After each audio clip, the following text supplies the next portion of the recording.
एक गांव में एक निर्धन ब्राह्मण अपनी पत्नी के साथ रहता था।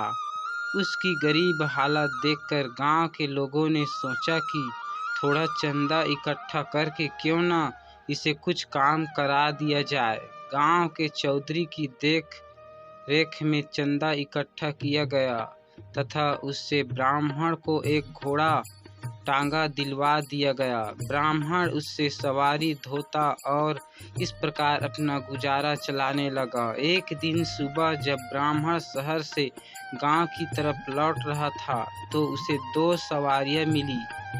उनमें से एक सरकारी भाग में अमीन व दूसरा उसका चपरासी था। उन्होंने ब्राह्मण से पूछा, क्या तुम्हारा टांगा खाली है? अगर खाली है तो गांव में जाना है, वहां का क्या लोगे? ब्राह्मण ने कहा कि खाली है और अमीन साहब से वहां के 5 रुपये लूँगा और चपरासी से 2 रुपये। अमीन ने कहा कि ऐसा क्यों? इस पर ब्राह्मण ने कहा कि चपरासी की आय कम है और आपकी ज़्यादा, इसलिए इससे किराया कम लूँगा और आपसे ज़्यादा। सौदा तय हो गया। सफ़र करीब 10 किलोमीटर का था। दोनों टांगे में बैठ गए और चल दिए। चपरासी काफ़ी बुजुर्ग था।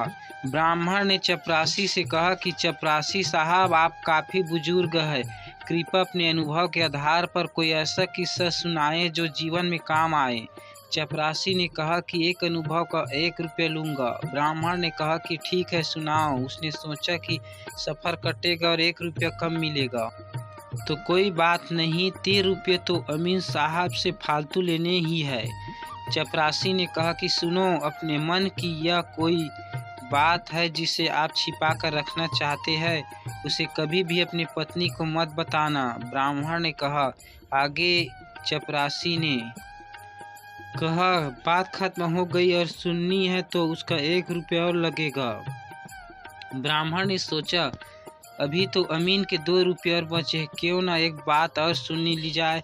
उसने कहा, ठीक है, सुनाओ। चपरासी ने कहा कि जिस बात को 4 आदमी कहे उसे मान लेना चाहिए। ब्राह्मण ने पूछा, आगे? चपरासी ने कहा कि बात खत्म हो गई, अगली बात के लिए अगर 1 रुपया और देने के लिए सहमत हो तो सुनाऊं? ब्राह्मण ने कहा, ठीक है, सुनाओ।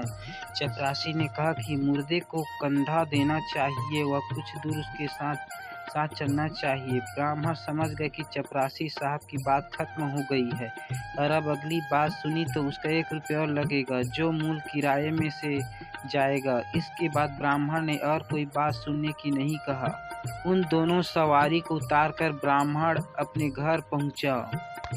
अगले दिन ब्राह्मण सुबह टांगा लेकर शहर पहुंचा। रास्ते में उसने देखा कि भीड़ लगी हुई है। थोड़ा आगे चलकर देखा, वहाँ पुलिस वाले भी खड़े थे। उसने तुरंत टांगा वापस मोड़ा, क्योंकि वह जानता था कि पुलिस वाले कुछ न कुछ काम बता देंगे और पैसा देंगे। पैसा नहीं। तभी एक पुलिस वाले की नज़र उस पर पड़ी और उसने कहा कि अरे टांगे वाले, इधर सुन, कहाँ जा रहा है? ब्राह्मण रुक गया और समझ गया कि अब तू फंस गया है, शाम तक आज कुछ नहीं कमा पाएगा। पुलिस वाले ने कहा कि इस आदमी का एक्सीडेंट हो गया था, वह मर गया है, इसे पोस्टमार्टम के लिए ले जाना है। इसे उठाकर टांगे में डाल और मोरचरी में ले जा। ब्राह्मण ने कई बहाने बनाए, कहा कि उसे काम से जाना है, लेकिन पुलिस वाले ने उसे डांट दिया कि पहले इसे वहां पहुंचा। वहां पर खड़ी भीड़ में से भी कुछ लोग ब्राह्मण से कहने लगे कि ले जाओ, कुछ नहीं होगा। ब्राह्मण को डर था कि पुलिस का मामला है, कहीं उल्टा उसे ही न फंसा दे। फिर ब्राह्मण को चपरासी की बात याद आई कि अब 4 लोग कहे तो बात मान लेनी चाहिए। उसने सोचा कि आज फंस तो गए ही है, क्यों न चपरासी की बातें आजमा लिया जाए। ब्राह्मण ने मन को समझाया और मृतक को उठाकर टांगे में डाला और चल दिया। अस्पताल पहुंचकर जब ब्राह्मण ने उसे नीचे उतारने के लिए उसे उठाया तो मृतक के शरीर से उसके शरीर में कुछ चुभा। ब्राह्मण ने टटोल कर देखा तो मृतक की अंटी में एक थैली थी जिसमें सोने के सिक्के तथा मुहरें थी। ब्राह्मण ने उन्हें निकाल लिया और अपने घर आ गया।